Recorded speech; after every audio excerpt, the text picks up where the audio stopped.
जय हिंद। आज हम लोग एसएससी एमटीएस 2022 के सेट नंबर 1 को डिस्कस करने हैं। एक बार फिर से हम रिवीजन स्टार्ट कर दिए अपना, क्योंकि आपको जो मैथ्स और रीजनिंग है वो आपका क्वालिफाइंग नेचर का हो गया, और जो भी आपका बनेगा वो आपका रिजल्ट बनेगा आपका जीके और इंग्लिश को बनेगा, इंग्लिश को मिला के बनेगा। तो जीके में आप फोकस करना है हम लोग को बस रिवीजन पे, और पिछले साल जो भी पेपर आए थे उन सब का अच्छे से हम लोग रिवीजन कर लें और करंट अफेयर को फोकस कर लें। तो इसलिए हम लोग स्टार्ट किए कि एक बार फिर से हम लोग जो 48 सेट का एग्जाम था, 48 सेट में जो CHSL MTS 2022 हुआ था, उसके एक बार फिर से हम लोग ट्राई कर लेते हैं और हम लोग अच्छे से एक बार फिर से रिवीजन कर लेते हैं। तो चलिए स्टार्ट करते हैं, और इंग्लिश का भी साथ साथ वीडियो आते रहेगा, आप लोग निश्चित रहिए। पहला क्वेश्चन यहाँ पे, शिव कुमार शर्मा का नाम जो है किस वाद्य यंत्र से जुड़ा हुआ है? तो संतूर वाद्य यंत्र इसका करेक्ट आंसर हो जाएगा। शिव कुमार शर्मा का जो नाम है किस वाद्य यंत्र से जुड़ा है? तो संतूर इसका करेक्ट आंसर हो जाएगा। और याद रखिएगा सितार से कौन है? आपके पंडित रविशंकर का संबंध जो आपका सितार से हो जाएंगे, और संतूर से आपके कौन हो जाएंगे? शिव कुमार शर्मा हो जाएंगे। और जो तबला वादन है, तबला वादन से आपका जाकिर हुसैन आपका अल्लाह रखा का संबंध हो जाएगा। नेक्स्ट है क्वेश्चन नंबर 2 यहाँ पे कि निम्नलिखित में से कौन सा पदार्थ पानी में अघुलनशील है? जो पानी में नहीं घुलता है तो हो जाएगा आपका चॉक पाउडर, इसका करेक्ट आंसर हो जाएगा। चॉक पाउडर को CaCO3 के नाम से भी जानते हैं। बाकी दूध जो आपका पानी में घुलनशील होता है, आपका चीनी होता है और नमक, ये तीनों ही क्या होता है? घुलनशील होते हैं। बाकी चॉक पाउडर जो आपका घुलनशील नहीं होता है। नेक्स्ट है क्वेश्चन नंबर 3 यहाँ पे कह रहा है, भारत सरकार के किस विभाग ने अप्रैल 2022 में वन हेल्थ प्रायोगिक परियोजना पायलट प्रोजेक्ट स्टार्ट किया है? तो आपका पशुपालन और डेयरी विभाग ने किया है। तो भारत सरकार के किस विभाग ने अप्रैल 2022 में वन हेल्थ प्रायोगिक परियोजना यानी पायलट प्रोजेक्ट स्टार्ट किया है? तो आपका पशुपालन और डेयरी विभाग इसका करेक्ट आंसर हो जाएगा। नेक्स्ट है, निम्नलिखित में से क्या कृत्रिम पारिस्थितिकी तंत्र का उदाहरण है? तो आपका बगीचा इसका करेक्ट आंसर हो जाएगा। तो आर्टिफिशियल पारिस्थितिकी तंत्र का उदाहरण कौन सा हो जाएगा? तो बगीचा हो जाएगा। बाकी आपका नेचुरल हो जाएगा, आपका तालाब हो जाएगा, झील हो जाएगा और जंगल हो जाएगा। आर्टिफिशियल कहेगा तो बगीचा, और नेचुरल कहेगा तो तालाब, झील और जंगल हो जाएगा।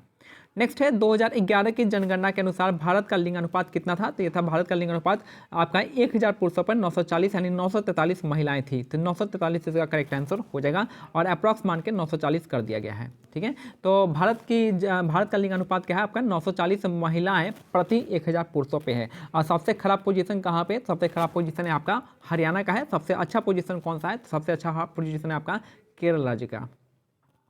नेक्स्ट है, अप्रैल 2022 तक उपलब्ध जानकारी के अनुसार भारत के निम्नलिखित में से कौन सी ट्रेन सबसे तेज चलती है? तो ये हो जाएगा आपका वंदे भारत एक्सप्रेस, जिसको इंग्लिश शॉर्ट फॉर्म है आपका T18, ट्रेन 18 हो जाएगा। तो अप्रैल 2022 तक उपलब्ध जानकारी के अनुसार जो है भारत की निम्नलिखित में से कौन सी ट्रेन सबसे तेज चलती है? तो वंदे भारत एक्सप्रेस इसका करेक्ट आंसर हो जाएगा आपका, जिसको ट्रेन 18 के नाम से जाना जाता है। नेक्स्ट है, सरकार द्वारा गरीबी से लड़ने के लिए अंत्योदय अन्न योजना की शुरुआत की गई थी। तो सरकार द्वारा जो है आपका किससे लड़ने के लिए? तो गरीबी से लड़ने के लिए अंत्योदय अन्न योजना स्टार्ट की गई थी दिसंबर 2025 में, दिसंबर 2000 में। नेक्स्ट है, निम्नलिखित में से किस व्यक्तित्व जिसे स्नेह भरे उपनाम यानी नाइटिंगेल ऑफ इंडिया भारत की स्वर कोकिला के रूप में जाना जाता है, फरवरी 2022 में निधन हो गया था? तो लता मंगेशकर इसका करेक्ट आंसर हो जाएगा। तो निम्नलिखित में से किस व्यक्तित्व जिन्हें स्नेह भरे उपनाम नाइटिंगेल ऑफ इंडिया भारत की स्वर कोकिला के रूप में जाना जाता है, फरवरी 2022 में निधन हो गया था? तो लता मंगेशकर का हो गया था।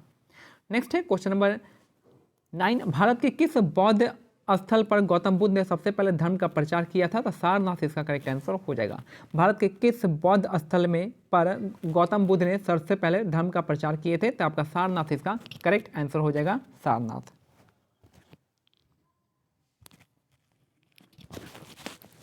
नेक्स्ट है क्वेश्चन नंबर 10 यहाँ पे, बेकिंग सोडा का रासायनिक सूत्र क्या है? तो बेकिंग सोडा का रासायनिक सूत्र हो जाएगा आपका NaHCO3 इसका करेक्ट आंसर हो जाएगा। Na2CO3 आपका वॉशिंग सोडा का फॉर्मूला होता है। बाकी बेकिंग सोडा का हो जाएगा आपका NaHCO3, प्लास्टर ऑफ पेरिस और जिप्सम का CaSO4 हो जाएगा आपका करेक्ट आंसर हो जाएगा। बस हाइड्रेट जो आपको वाटर की मात्रा वहाँ पे अलग रहती है। नेक्स्ट है, भारतीय अर्थव्यवस्था में वित्तीय वर्ष आपका 1 अप्रैल से 31 मार्च तक चलता है। तो भारतीय अर्थव्यवस्था में जो वित्तीय वर्ष होता है आपका 1 अप्रैल से लेकर 31 मार्च तक चलता है। नेक्स्ट है क्वेश्चन नंबर 12, सैम आग्नेय चट्टान का उदाहरण का चर्चा करता है, निम्नलिखित में से कौन सा हो सकता है इनमें से? तो आग्नेय चट्टान इनमें से इग्नियस रॉक कौन होगा? आपका बेसाल्ट हो जाएगा। बेसाल्ट इसका करेक्ट आंसर हो जाएगा, और जिसका इग्नियस रॉक का एग्जांपल है बेसाल्ट। नेक्स्ट है FIH पुरुष हॉकी विश्व कप 2018 जो है किस देश ने जीता था, तो आपका बेल्जियम इसका करेक्ट आंसर हो जाएगा। FIH पुरुष हॉकी विश्व कप 2018 जो आपका किसने जीता है, बेल्जियम ने जीता है। नेक्स्ट है क्वेश्चन नंबर,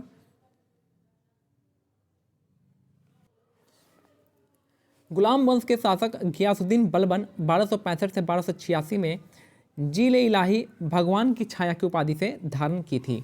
तो गुलाम वंश के शासक जो घियासुद्दीन बलबन, इन्होंने कौन सी उपाधि धारण की है, तो आपके जील इलाही इसका करेक्ट आंसर हो जाएगा, जिसका मतलब है भगवान की छाया की उपाधि जो है धारण किया था बलबन ने। अब बलबन का सबसे फेमस जो आपका लौह और रक्त की नीति थी, blood and iron policy. Next है व्यवगत का सिद्धांत का प्रतिपादन जो है निम्नलिखित में से किसके द्वारा दिया गया था, तो आपका डलहौजी हो जाएगा इसका करेक्ट आंसर। यानी डॉक्ट्रिन ऑफ लैप्स जो है किसका हो जाएगा, तो डलहौजी इसका करेक्ट आंसर हो जाएगा। D for Dalhousie, D for doctrine of lapse, यानी व्यवगत के सिद्धांत का प्रतिपादन जो दिया था लॉर्ड डलहौजी ने दिया था। विलिस्ली ने आपको कौन सा दिया था, आप मेरे को कमेंट सेक्शन में बता सकते हैं, जिसको हम कहते हैं सब्सिडरी अलायंस हो जाएगा। नेक्स्ट है आपका 1846 में ब्रिटिश साम्राज्य और महाराजा दिलीप सिंह के बीच में लाहौर के संधि पर हस्ताक्षर किया गया था। तो 1846 में ब्रिटिश साम्राज्य और आपके महाराजा दिलीप सिंह के बीच में लाहौर की संधि पर हस्ताक्षर किया गया था, आपका 1846 में किया गया था। नेक्स्ट है निम्नलिखित में से कौन सी भारतीय रेगिस्तान जो आपका रेगिस्तान की एकमात्र बड़ी नदी है, तो भारतीय रेगिस्तान की एकमात्र बड़ी नदी है आपकी लूनी नदी, इसका करेक्ट आंसर हो जाएगा। तो निम्नलिखित में से कौन सी भारतीय रेगिस्तान की एक बड़ी नदी है, तो ये एकमात्र बड़ी नदी है लूनी नदी, इसका करेक्ट आंसर हो जाएगा।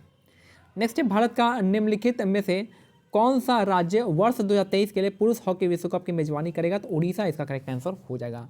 भारत का निम्नलिखित में से कौन सा राज्य है 2023 पुरुष हॉकी विश्व कप का मेजबानी करेगा, तो उड़ीसा इसका करेक्ट आंसर हो जाएगा। नेक्स्ट है Modi government new search of communalism पुस्तक के लेखक है आपके सीताराम येचुरी, इसका करेक्ट आंसर हो जाएगा। तो Modi government new search of communalism के पुस्तक के लेखक है सीताराम येचुरी, इसका करेक्ट आंसर हो जाएगा। नेक्स्ट है ओडिसी नृत्य शैली मूल रूप से किस राज्य से संबंधित है, तो ओडिशा इसका करेक्ट आंसर है। सिंपल क्वेश्चन था, ओडिसी किससे संबंधित है, आपका ओडिशा से हो जाएगा। नेक्स्ट है क्वेश्चन नंबर 21, निम्नलिखित में से किस राज्य के राज्य विधानमंडल के 2 सदन है, तो महाराष्ट्र इसका करेक्ट आंसर होगा। अब तक जो है विधानमंडल 6 राज्यों में है, कौन कौन सा है आपका, यूपी का संबंध हो जाएगा बिहार से, आंध्र प्रदेश का हो जाएगा तेलंगाना से, और महाराष्ट्र का संबंध हो जाएगा कर्नाटक से। तो यही 6 राज्य में आपका यह है आपका विधानमंडल है। नेक्स्ट है मार्च 2022 तक उपलब्ध जानकारी के अनुसार भारतीय संविधान में भारतीय नागरिकों के कितने मौलिक कर्तव्य है, तो मौलिक कर्तव्य आपके 11 हो जाएगा। 10 पहले 10 जोड़ा गया था 1976 में, फिर आपका 11वां जोड़ा गया था, एक जोड़ा गया था आपका कब 2002 में, ये जोड़ा गया था 42वें संविधान संशोधन से, और ये जो आपका 86वें संविधान संशोधन से जोड़ा गया था। ठीक है, ये आपका स्वर्ण सिंह समिति के आधार पर जोड़ा गया था। फंडामेंटल ड्यूटी कहाँ से लिया गया है, आपका रसिया से लिया गया है। नेक्स्ट है ऐहोल इंस्क्रिप्शन जो आपका ऐहोल जो आपका चालुक्यों की राजधानी थी। ऐहोल जो है किसकी राजधानी थी, चालुक्य इसका करेक्ट आंसर हो जाएगा। और ऐहोल का इंस्क्रिप्शन किसके द्वारा था, तो ऐहोल का इंस्क्रिप्शन बनाया था आपका ऐहोल शिलालेख आपका रवि कीर्ति ने बनाया था पुलकेशिन द्वितीय के बारे में बताने के लिए। तो ये है ऐहोल जो है आपका चालुक्यों की राजधानी थी। और 24 नंबर है यहाँ पे क्वेश्चन नंबर 24, कोणार्क नृत्य उत्सव जो आपका भारत के किस राज्य में मनाते हैं, तो कोणार्क नृत्य उत्सव उड़ीसा राज्य में मनाया जाता है। तो कोणार्क का नृत्य उत्सव जो है भारत के किस राज्य में मनाते हैं, तो उड़ीसा राज्य में मनाते हैं। याद रखिए कर्नाटक में हम यक्षगान मनाते हैं, झारखंड में हम सरहुल का त्यौहार मनाते हैं, और राजस्थान में बहुत सारे पर्व हो गए, डेजर्ट फेस्टिवल हो गया, बूंदी फेस्टिवल हो गया, सब का राजस्थान का हो जाएगा। पुष्कर मेला भी राजस्थान में मनाते हैं। ठीक है, और गणगौर का भी वहीं का है राजस्थान का। और लास्ट क्वेश्चन यहाँ पे कि टंकेश्वर हजारिका बोरबयान को भारत के किस शास्त्रीय नृत्य में उनके उत्कृष्ट योगदान के लिए वर्ष 2018 का संगीत नाटक अकादमी पुरस्कार प्रदान किया गया था, तो सत्रिया इसका करेक्ट आंसर हो जाएगा। तो याद रखिए टंकेश्वर हजारिका बोरबयान जो आपका इनको किस नृत्य शैली में उनके उत्कृष्ट योगदान के लिए 2018 में संगीत नाटक अकादमी पुरस्कार दिया गया था, तो आपका सत्रिय नृत्य के लिए दिया गया था। तो ये हमारा आज का सेट जो है कंप्लीट हो गया। इसका PDF आप हमारे टेलीग्राम चैनल से डाउनलोड कर सकते हैं, जिसका लिंक आपका डिस्क्रिप्शन में दे दिया जाएगा, या फिर हमारे टेलीग्राम चैनल का नाम है टारगेट SSC बाय मानिक नायक। ठीक है, तो यहाँ पे देखिएगा, आप सपोर्ट कीजिए। आप फिर से हम लोग रिवीजन स्टार्ट करें। बाकी जैसा है आप मेरे को बताइएगा आप इसके बारे में क्या सोचते हैं कमेंट सेक्शन में। जय हिंद, जय भारत, धन्यवाद।